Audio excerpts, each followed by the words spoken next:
Donc du côté du studio, en version 7.9, il est donc possible de créer et de personnaliser les thèmes.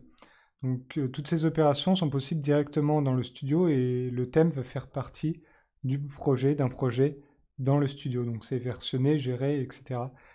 totalement par le studio.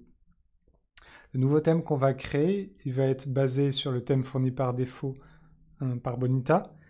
Et la personnalisation va se faire à l'aide de la technologie SASS, donc via la définition de variables. Donc très facilement, on va pouvoir venir personnaliser notamment les couleurs, les dimensions, etc. Le projet en lui-même est en fait de thème est un sous-projet du projet global d'application dans le studio. Ce sous-projet va être buildé, packagé par Maven. Une évolution aussi par rapport à la gestion des thèmes et layouts, c'est que maintenant, il est possible en édition communautaire de venir personnaliser le choix du thème et du layout qui s'applique à une application.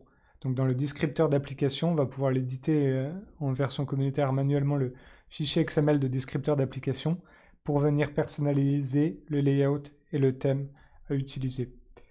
Donc si on regarde maintenant une démonstration de comment se crée finalement un thème personnalisé, ça va être relativement simple. Dans le studio ici, on va venir choisir l'option de création de thème. On va pouvoir lui donner comme un peu tout élément dans le portail Bonita, un nom, une description. Là, il y a les éléments liés à la gestion du projet par Maven, donc du projet du thème.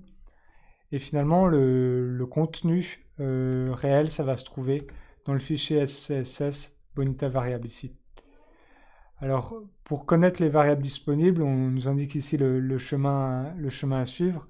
Ici, dans mon exemple, je vais me contenter de changer la couleur d'arrière-plan. Je vais utiliser, au lieu d'une couleur blanche par défaut, je vais venir utiliser une couleur grise. Et ensuite, je peux donc construire mon thème.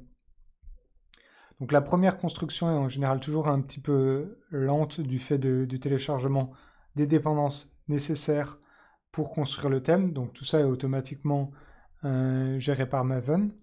Après, les constructions suivantes pour le thème sont relativement plus rapides du fait que toutes les dépendances sont déjà présentes.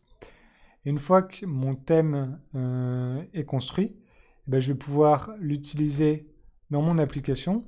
Donc ici, j'ai une application Bonita qui utilise le layout et le thème par défaut. Et donc, je vais venir utiliser le thème personnalisé que je viens de builder. Donc ici, je viens personnaliser le thème. Au lieu du thème par défaut Bonita, je vais venir utiliser mon thème personnalisé ici. Et donc maintenant, si je déploie cette application avec son thème personnalisé, je vois qu'ici, l'arrière-plan est gris. Si jamais je reviens au thème par défaut, au thème, je dis donc, de Bonita, j'aurai un arrière-plan qui est blanc. Donc ici, j'ai redéployé l'application. Donc je peux retourner dans mon navigateur web, rafraîchir l'application, je reviens sur un fond de page blanc.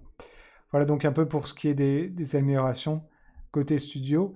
Et ça conclut donc cet aspect d'amélioration de la version 7.9 sur création de formulaires, évolution côté du portail, côté UI Designer également, et sur les aspects thèmes et personnalisation dans le studio. Donc la vidéo suivante s'attardera à présenter les évolutions côté moteur.